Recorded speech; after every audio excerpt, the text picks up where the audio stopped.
네, 오늘 말씀의 제목은 함께 걸어갑시다입니다. 이 학개서인데요. 학개서는 소선지서 12권의 소선지서 중에서 10번째 소선지서입니다. 학개서 뒤는 스가랴, 말라기 이렇게 두 개가 있지요. 그래서 하나님께서 이 학개 선지자를 통해서 이스라엘, 포로 귀한 이스라엘 백성들에게 선포하신 말씀이 바로 학개서입니다. 학개서는 특이하게도 4번의 예언을 담고 있는데요. 그 1예언에서부터 4예언까지의 그 기간이 4개월입니다. 그래서 성경에서는 6월 초하루, 6월 첫날에서부터 시작해서 9월 24일이라고 말씀하고 있지요. 그것을 지금 오늘날의 태양력으로 바꿔보면은 8월 29일에서부터 12월 18일까지의 기간이 바로 이 학개 선지자가 그 당시에 하나님의 말씀을 선포하였던 그 기간입니다.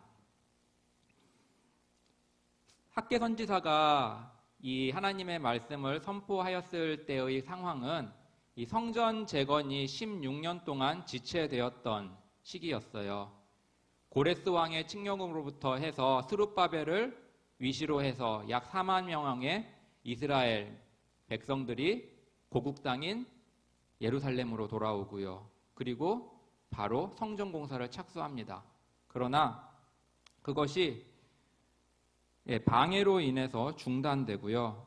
그 다음에 그렇게 16년간이라는 기간 동안 성전은 그냥 황폐된 채로 그대로 있었던 거예요. 그러할 때 하나님께서는 학개 선지자를 보내셔서 성전을 재건하도록, 그리고 학개 선지자 이후에는 스가랴 선지자를 보내셔서 이렇게 성전 재건을 하도록 하나님께서 이끌어 주십니다. 오늘 우리는 이 본문에서 신실하신 하나님, 만군의 하나님 되시는 주님을 신뢰하며 함께 걸어갑시다라는 주제로 말씀을 전하려고 합니다. 오늘 본문의 20절인데요. 20절 한번 읽어볼까요? 시작. 그달 24일에 여호와의 말씀이 다시 학개에게 임하니라 가라사대. 아멘. 그래서 오늘 본문의 20절에서부터 20, 21, 22, 23 이 4개의 절은 2장 10절로 시작되는 세 번째 예언과 같은 날에 선포되어진 말씀입니다. 그래서 첫 번째 예언은 6월 첫날, 그러니까 지금의 태양력으로 하면은 이제는 8월 29일이 된 거죠. 아무튼 6월의 첫날에 첫 번째 예언이 선포되어지고 나서 그 다음에 24일이 지나서 성전 건축을 백성들이 하기 시작합니다. 그리고 그런 첫 번째 예언이 있은 후에 50일이 지나서 제2 예언이 선포되어지는 거고요. 그리고 제2 예언이 선포되어지고 나서 그 다음에 63일 후에가 제3 예언이고 제4 예언이 같이 선포되어지는 거예요. 그게 바로 제3 예언과 제4 예언이 바로 2장 10절로부터 그 다음에 오늘 본문인 마지막 절까지입니다. 이 학개 선지자가 하나님의 말씀을 선포했던 이 시기는 유대인들에게 있어서 이렇게 쉬는 시기는 아니었습니다. 물론 모든 이 월이라고 해야겠죠. 모든 각각의 월마다 해야 할 일들이 있었어요. 그래서 뭐 그렇게 여유 있는 시기는 아니었는데 특별히 이 시기가 유대인들에게 있어서는 수확 시기이면서 또한 파종을 준비해야 되는 그러한 시기입니다. 이 농경사회이잖아요. 그래서 농경사회에서는 이렇게 매 달마다 해야 할 일들이 정해져 있지 않습니까? 수확도 해야 되죠. 그 다음에 준비도 해야 되죠. 파종 준비도 해야 되죠. 씨도 심어야 되죠. 뭐 이렇게 여러 가지 일들이 있어요. 하나님께서 처음에 이 6월 첫날 하나님께서 그 말씀을 주셨잖아요. 그날은 무엇이냐면은 그 농경 에 따르면은 이 포도 수확 수확과 그 가공의 마지막 시기가 바로 그 시기였습니다. 그러니까 이스라엘 사람들이 이제 포도를 거두고 또 그것을 가공하고 또 어떤 건 포도주로 만들고 이렇게 그러한 때였어요. 그러니까는 여유 있는 시기는 아니었습니다. 그럴 때 하나님께서 성전 건축해야 한다라고 학개 선지자에게 말씀을 선포토록 하신 거예요. 그런데 그 말씀을 듣고 백성들이 어땠죠? 24일 만에 시작합니다. 그러니까 즉각적으로 순종한 거나 마찬가지예요. 왜냐하면 재료도 준비해야 되고 하니까요. 그리고 이제는 두 번째 예언이 했던 7월 21일 그때는 이제는 수장절, 촌막절이라고도 하고 장막절이라고도 하는 그 마지막 때였습니다. 그래서 이때는 이제 올리브 수확과 가공 그리고 무화과를 늦수확하는 그러한 일들이 해야 됐던 그러한 시기였죠. 그리고 이제 마지막 3, 4 예언이 선포되었던 그 때는 9월 24일로 이른비를 대비한 파종 준비 및 이 파종, 씨를 뿌리는 거 그거를 해야 하는 시기가 바로 이 3, 4 예언 때 하신 그 시기였습니다. 그러니까는 이스라엘에게 있어서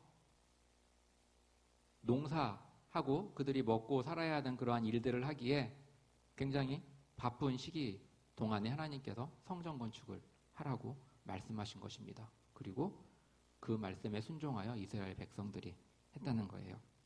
그럼 여기서 우리는 한 가지 교훈을 들을 수 있죠. 우리는 좀 시간이 있고 여유가 있어야지 교회 봉사도 하고 교회 섬기는 것도 하고 이렇게 생각하기가 쉬운데요. 하나님께서는 그 당시에 이스라엘 백성들이 가장 바쁜 시기 중에 있었음에도 불구하고 거기서 하나님의 성전 건축을 하라, 주님의 일을 하라라고 독려하시고 말씀하셨던 것입니다. 그럼 우리한테도 이 말씀이 어느 정도 적용이 될 수 있겠죠. 우리는 지금 내가 바쁘니까 교회 일은 좀 이따 할게요. 제가 지금 해야 할 일이 많으니까 교회 봉사는 나중에 할게요. 좀 시간 있고 할게요.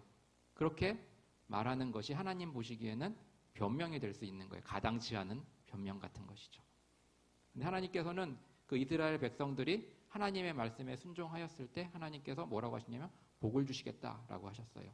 근데 그 16년 동안 이스라엘 백성들이 아직 때가 아니다라고 하면서 그들의 생각에 그들의 이성에 입각하여 하지 않았을 때는 그들이 열심히 땀을 흘렸지만 어떻게 됐죠? 하나님께서 본문에서 이렇게 이제 학개서에서 보시면은 마치 구멍 뚫린 전대에 곡식을 넣는 것처럼 다 빠져나가게 하시고 하나님께서 불어버리셨다라고 말씀을 하고 있습니다. 그러니까 아무리 인간이 피땀 흘려 노력을 해도 하나님께서 불어버리시면 그것이 남는 게 없는 게 되어버리는 거예요. 우리의 생활 속에서도 그렇지 않습니까? 버는 것은 많은데 버는 것이 많아요. 버는 것이 많은데 나가는 것도 많으면 어떻게 되죠? 나가는 것이 오히려 더 많아지면은 궁핍합니다. 그러나 버는 것이 적다 할더라도 나가는 곳, 새는 곳이 없으면 그것은 모이게 되어 있거든요. 하나님께서 이스라엘 백성들에게 그렇게 말씀하셨어요. 너희들은 판벽한 집, 자기 집을 위해서는 좋게 꾸며놓고 살아요. 자신의 집과 자신의 가족을 위해서는 잘 해놓고 삽니다만 그것이 무엇이냐면은 하나님 보시기에는 그게 옳지 않은 행동이었고 또 그들이 그렇게 열심히 노력했지만 그들은 궁핍함에 시달릴 수밖에 없었던 것입니다. 그래서 우리도 그랬으면 좋겠어요. 하나님의 방식으로 생각하면 좋겠어요. 우리가 시간 없다. 우리가 지금 해야 할 일이 많다. 뭐 이런 여러 가지 변명을 대면서 물론 그것이 변명이 아니라 진짜 있는 실제의 상황일 수도 있어요. 하지만 그 가운데서도 짬을 내고 시간을 내고 하여서 주님의 일을 한다면은 하나님께서 우리가 생각지도 못하는 복으로 우리에게 부어주시고 채워주시는 그러한 하나님의 방식을 우리가 경험하고 누리는 우리가 되면 좋겠습니다. 오늘 본문 21절로 22절을 한번 같이 읽어보겠습니다. 함께 읽어보겠습니다. 너는 유다 총독 스룹바벨에게 고하여 이르라. 내가 하늘과 땅을 진동시킬 것이요 열국의 보좌를 엎을 것이요 열방의 세력을 멸할 것이요 그 병거들과 그 탄자를 엎드러뜨리리니 말과 그 탄자가 각각 그 동무의 칼에 엎드러지리라. 아멘.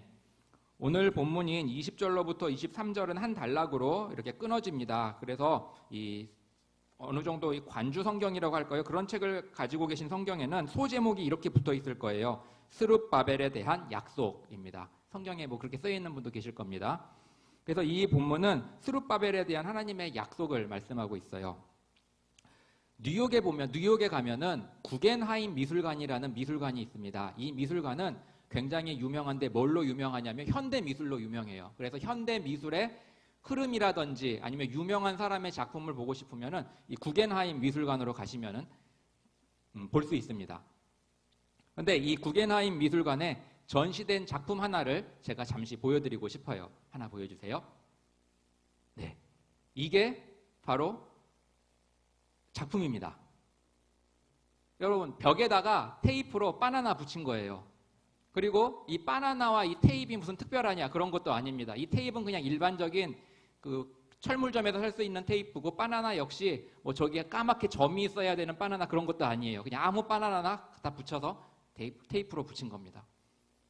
근데 이 작품이 얼마에 팔렸는 줄 아세요? 1억 8천만 원이랍니다. 놀랍죠? 우리들도 집에서 뭐 테이프로 붙여넣기도 하잖아요. 아이들도 뭐 벽이라든지 아니면 냉장고라든지 이렇게 테이프에 뭐 물건, 볼펜을 붙여넣는다든지 아무튼 이렇게 붙여넣는 일이 있지 않습니까? 그런데 이 작품이 이렇게 비싸게 팔리고 그 다음에 구겐하임 미술관이라는 현대 미술의 그 집합소라고 할 수 있는 그러한 미술관에 전시된 이유는 딴 게 아니에요. 뭐냐면 이 작품을 한 사람이 마우리치오 카텔란이라는 사람인데 유명한 코미디언입니다. 그러니까 누가 그렇게 했느냐에 따라서 가치가 확 달라지는 것이죠.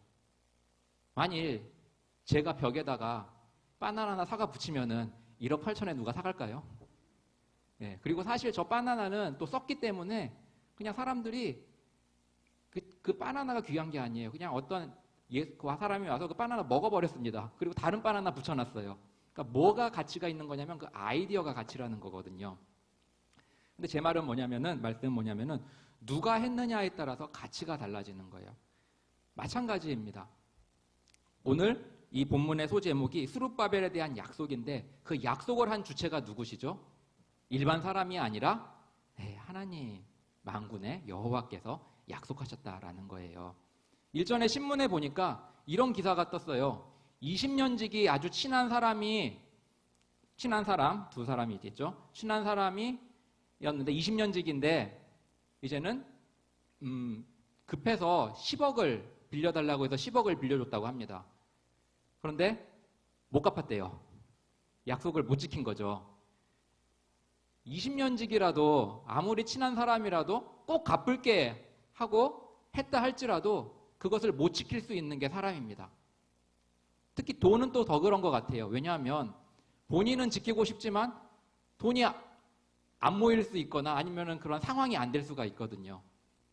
그래서 그 약속을 못 지키게 되는 것이죠. 이처럼 인간의 약속은 20년 지기 절친이라고 할지라도 그것을 못 지킬 수 있는 게 인간의 약속입니다.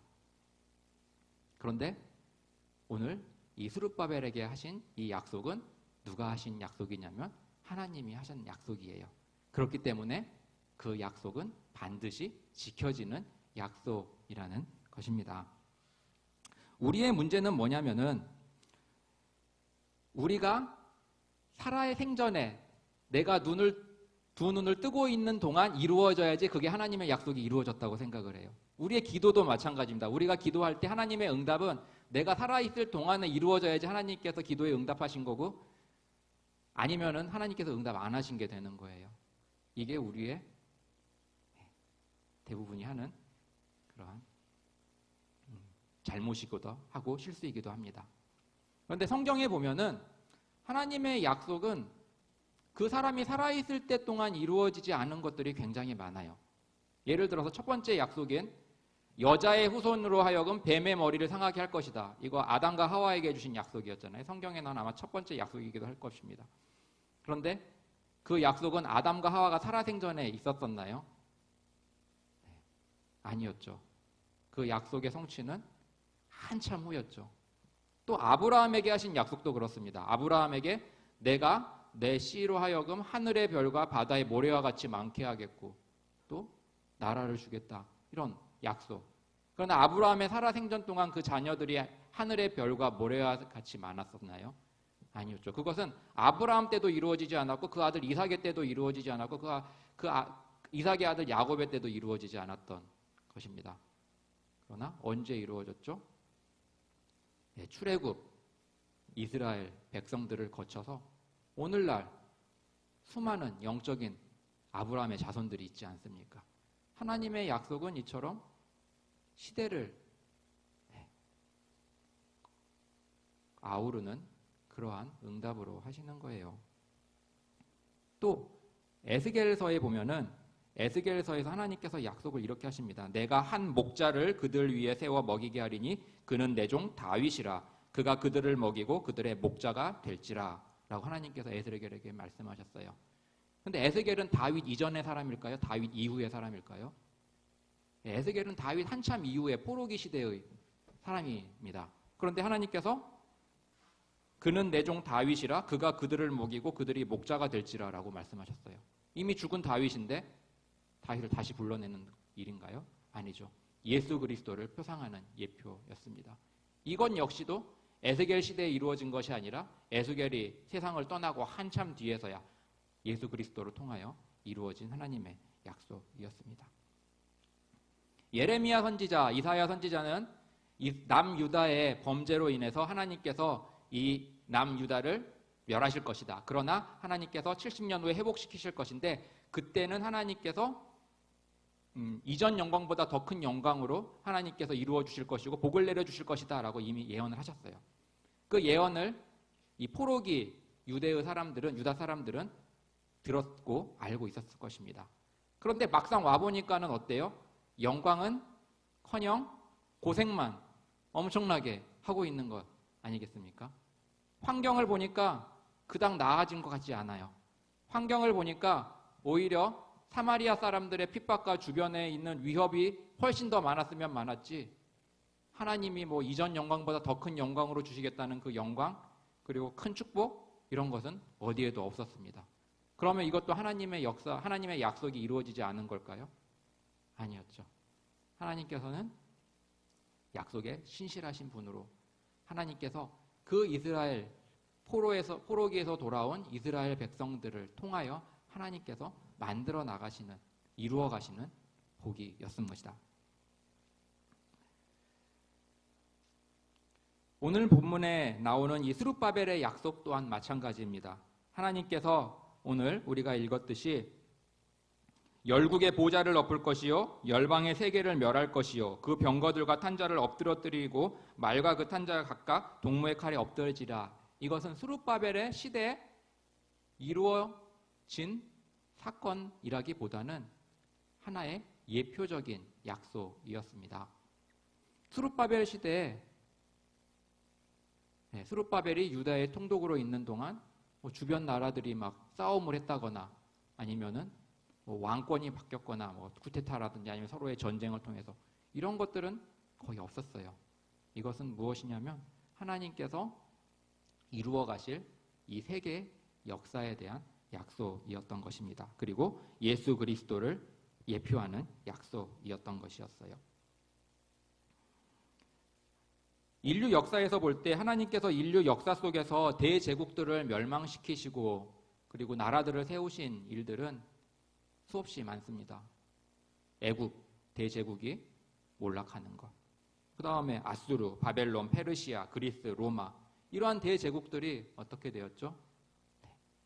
그때 사람들에게 있어서는 영원할 것만 같은 대제국이었습니다. 그러나 하나님께서는 그 나라들을 하나하나씩 멸망시키셨어요. 하나님께서 이렇게 하시는 것들은 생각지 못한 방법으로 하셨던 적이 굉장히 많습니다. 그래서 우리 인간의 생각에는 절대로 망하지 않을 거야, 이 나라는 계속될 거야 라고 생각했지만 하나님께서는 생각지도 못한 방법으로 그러한 대제국들을 멸망시키시고 그러셨던 것이지요.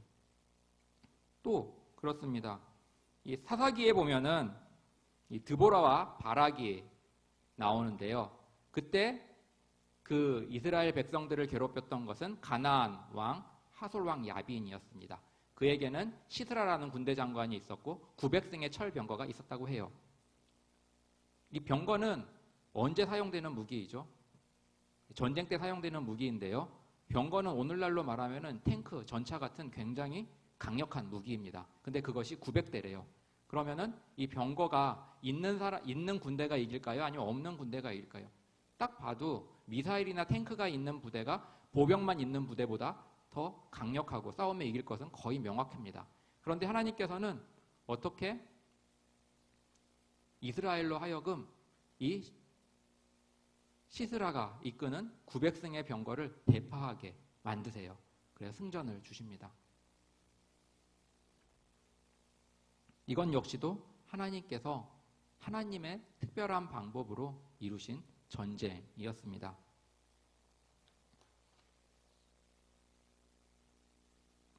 23절 말씀 다시 한번 읽어보면 좋겠는데요. 23절입니다. 나 만군의 여호와가 말하노라. 스알디엘의 아들 내 종 스룹바벨아, 나 여호와가 말하노라. 그날에 내가 너를 취하고 너로 인을 삼으리니 이는 내가 너를 택하였음이니라. 만군의 여호와의 말이니라. 아멘. 여기서 인을 삼겠다라는 것은 중요한 존재, 귀한 존재, 통치자로 삼겠다라는 그러한 의미를 담고 있습니다. 그래서 예레미야 22장 24절로 25절에 보면 예레미야 선지자가 하나님의 말씀을 이렇게 선포해요. 뭐라고 선포하냐면은 유다 왕 여호야김의 아들 너 고니야가 나의 오른손에 인장 반지라 할지라도 내가 빼어 내 생명을 찾는 자의 손과 너를 두려워하는 자의 손, 곧 바벨론 왕 느부갓네살의 손과 갈대아인의 손에 줄 것이라. 하나님께서 이 고니야 여호야긴입니다. 여호야긴을 나의 손에 인장 반지라 할지라도 그것을 빼어서 바벨론 왕에게 넘겨주겠다라고 하고 있습니다. 그러니까 이 인장 반지라는 것은 하나님께서 태운 통치자 또는 중요한 존재라는 것에 의미를 가지고 있죠. 그러니까 하나님께서 스룹바벨을 뭐라고 하시냐? 스룹바벨로 하여금 너로 인을 삼으리다라고 말씀하고 있습니다. 그러니까 하나님께서 통치자로 삼으리라고 하셨어요. 그러면서 내가 너를 택하였다라고 또한 말씀하고 계십니다. 여기서 이 택하였다라는 것에서는 이 택함을 받은 사람에게 있어서 의무와 책임이 있음을 우리로 볼 수 있게 합니다. 그래서 마태복음 22장 14절에서 예수님께서는 이렇게 말씀하세요. 청함을 받은 자는 많되 택함을 입은 자는 적으니라 라고 말씀하고 있습니다. 여기서 이 택함을 입은 자는 하나님의 자녀로서 천국 백성으로서 그것을 의미하고 있는데요. 이처럼 이 택함을 입은 자에게 있어서는 무엇이냐면은 이 택함을 받은 사람으로서 책임과 의무가 있음을 말씀하고 있어요.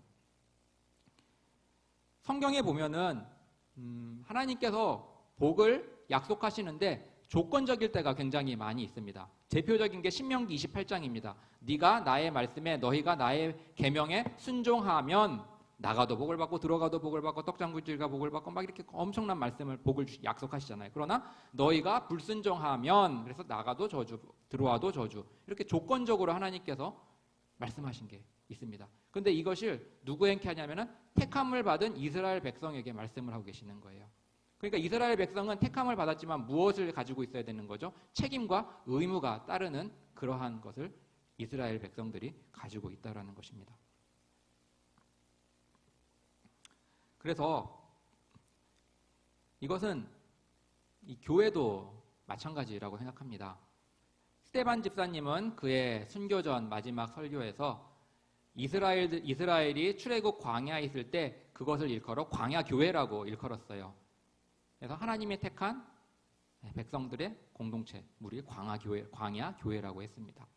그 광야 교회는 마치 이 가족 공동체와 같았어요. 그래서 에베소서 2장 19절에서도 너희는 하나님의 권속이라. 그래서 뭐죠? 가족 멤버다라고 말씀하고 계시거든요. 그게 바로 교회입니다. 그래서 교회 공동체는 어떤 사람이 잘하면은 그 잘한 것으로 인해서 그 가족이 전체가 유익을 받는 그러한 게 가족 아니겠어요?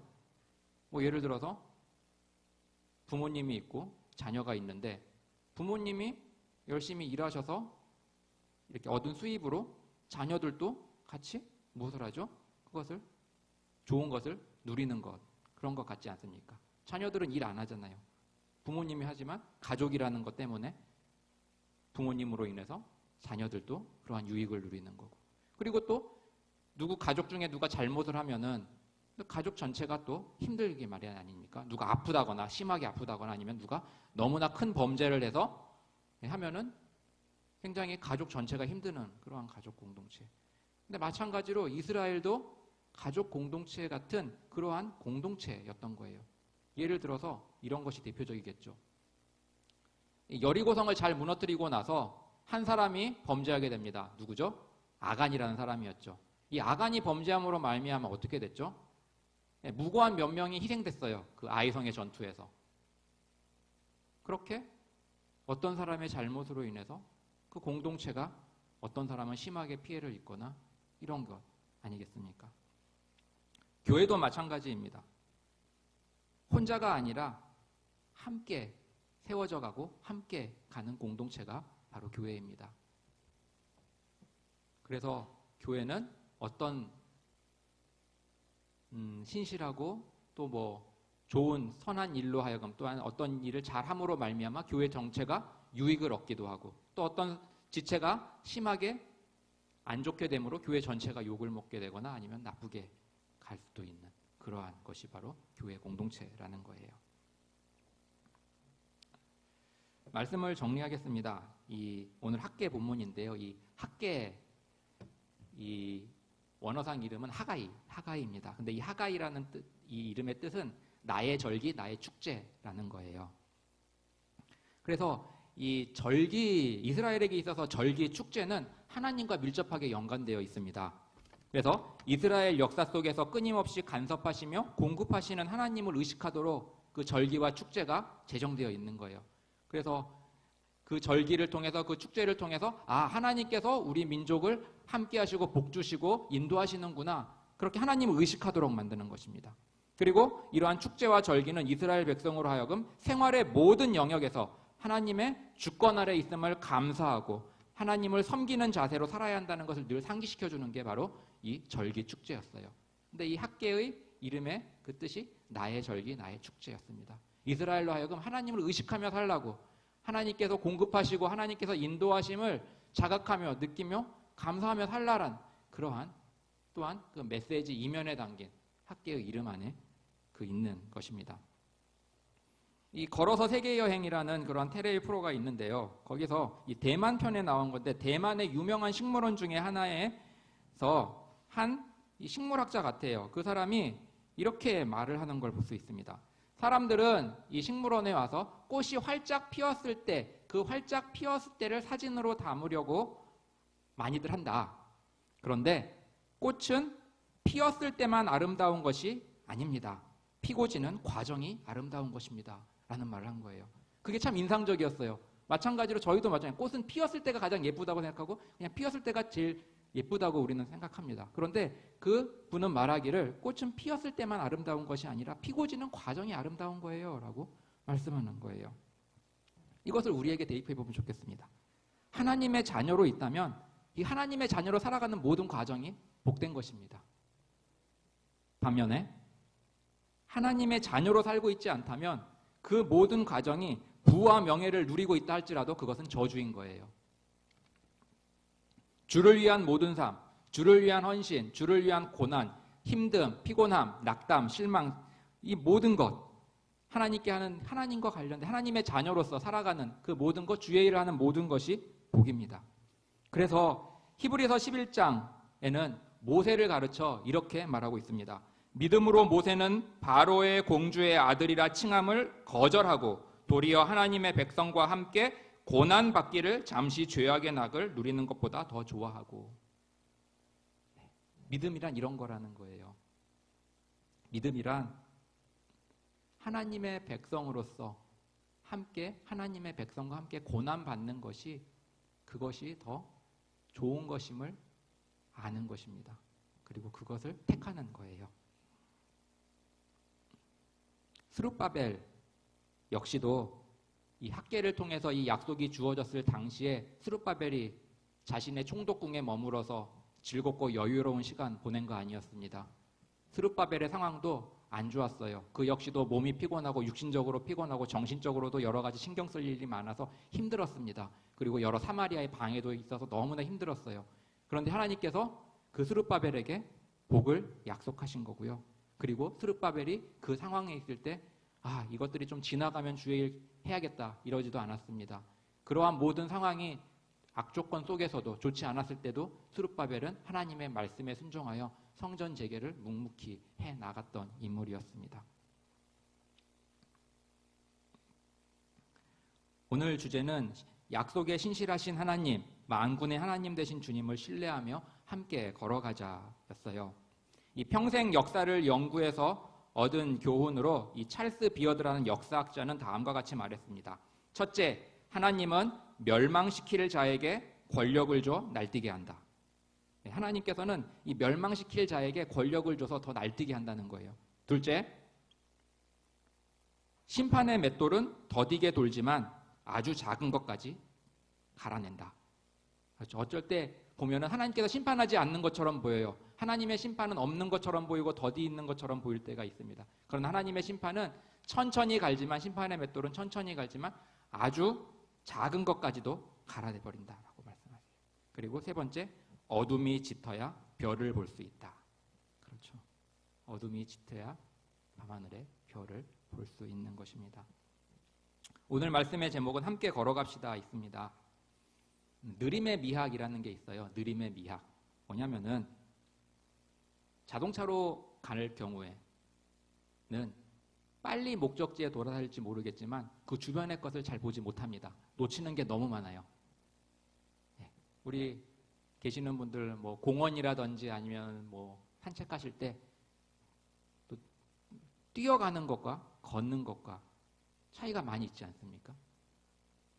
뛰어가면은 많은 것을 지나치게 됩니다. 그 대신 빨리는 갈 수 있죠. 그러나 걷는다면은 어떤 꽃이 있었네? 이 나무는 이렇게 생겼었네? 여기에 이런 광경이 있었네? 볼 수가 있어요.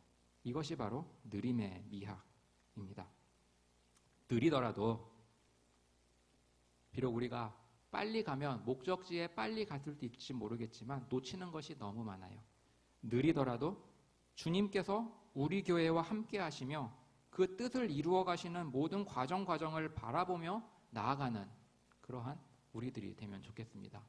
그래서 함께 걸어가며 하나님께서 이러한 과정도 우리에게 겪게 하시면서 그 뜻을 우리로 하여금 깨닫게 하시는 것을 우리가 깨닫고 또 과정을 통해 하나님을 체험하며 경험하며 그렇게 가는 우리 모두가 되기를 주님의 이름으로 축원합니다. 최용덕 씨라는 가스펠 이 작가가 80년대 정도 썼을 거예요. 1980년대 우리가 걷는 이 길을 이라는 찬양이 있는데요. 나중에 시간이 되면은 함께 불러보면 좋겠지만 가사가 이렇습니다. 우리는 함께 이 길을 선택한 형제 자매요. 영원한 주의 나라의 백성이기에 서로 도우며 서로 손을 잡아주며 이 길을 함께 걸어갑시다. 세상 사람들 우리들을 보며 어리석다고 조롱하지만 이 길을 가는 자마다 영원히 주와 살리라 라고 말씀하고 있어요. 그렇습니다. 우리는 하나님께서 우이제일교라는 이 공동체에 불러주신 형제 자매입니다. 그리고 함께 서로 주님의 이 몸된 교회를 섬기며 함께 나아가도록 걸어가도록 붙여주신 지체들이에요. 우리가 서로 도우며 서로 손을 잡아주며 함께 이 길을 아름답게 걸어나가는 우리 모든 우이제일교회 우리 모든 지체들이 되기를 주님의 이름으로 축원합니다.